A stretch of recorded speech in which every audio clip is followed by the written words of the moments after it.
ఉద్యోగం చేసేవారైనా వ్యాపారంలో ఉన్నవారైనా కష్టపడి సంపాదించిన సొమ్మును భవిష్యత్తు కోసం దాచుకుంటారు. దానికోసం వివిధ దీర్ఘకాలిక పెట్టుబడి పథకాలను ఎంచుకుంటూ ఉంటారు. అధిక రాబడి ఇచ్చే పెట్టుబడి సాధనాలు ఎన్నున్నా ఇప్పటికీ చాలా మంది పొదుపు కోసం ప్రభుత్వ హామీనిచ్చే పథకాలపైనే మక్కువ చూపుతున్నారు. ఆ కోవకే చెందుతాయి voluntary provident fund, public provident fund. ఇందులో ఉద్యోగం చేస్తున్న వారికి ఏది మంచిది, వ్యాపారులకైతే ఏది సరిపోతుంది, అలాగే వడ్డీ, పన్ను ప్రయోజనాల లాంటి వివరాలు ఇప్పుడు చూద్దాం.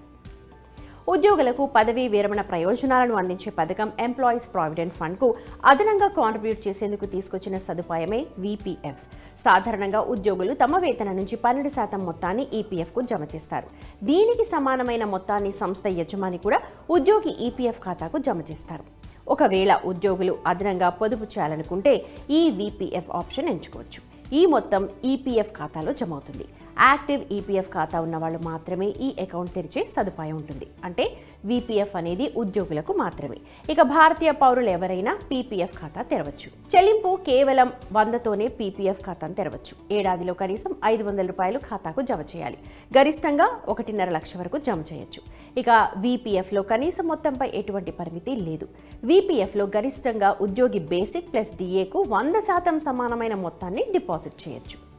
పీపీఎఫ్కు 15 సంవత్సరాల కాలపరిమితి ఉంటుంది. కాలపరిమితి ముగిశాక మొత్తం నగదుని విత్డ్రా చేసుకోవచ్చు. కావాలనుకుంటే 5 సంవత్సరాల చొప్పున ఖాతాను పొడిగించుకోవచ్చు. ఖాతా తెరిచిన ఆర్థిక సంవత్సరం చివరి నుంచి 5 సంవత్సరాల తర్వాత పాక్షిక విత్డ్రాను అనుమతిస్తారు. 3 ఏళ్ల నుంచి 6 సంవత్సరాల మధ్య పీపీఎఫ్ బ్యాలెన్స్ పై రుణం కూడా పొందొచ్చు. ఇక వీపీఎఫ్లో ఉద్యోగం నుంచి విరమణ పొందే వరకు పెట్టుబడులు పెట్టొచ్చు. రిటైర్మెంట్ తర్వాత ఈపీఎఫ్ మొత్తాన్ని విత్డ్రాలు అనుమతిస్తారు. 2 నెలలకు పైగా నిరుద్యోగిగా ఉన్నట్లయితే పూర్తి వీపీఎఫ్ మొత్తాన్ని విత్డ్రా చేసుకోవచ్చు. వైద్యపరమైన ఖర్చులు, సొంత ఇంటి నిర్మాణం లేదా కొనుగోలు, పునర్నిర్మాణం లాంటి ప్రయోజనాల కోసం పాక్షిక ఉపసంహరణకు అనుమతిస్తారు. ఇక వడ్డీ విషయానికి వస్తే ప్రస్తుతం పీపీఎఫ్ ద్వారా 7.1% వడ్డీ పొందొచ్చు. ఏప్రిల్, జూన్ క్వార్టర్ వరకు ఇదే వడ్డీ ఉంటుంది. 2021-22 నుంచి ఇప్పటి వరకు పీపీఎఫ్ వడ్డీ రేటు స్థిరంగానే ఉంది.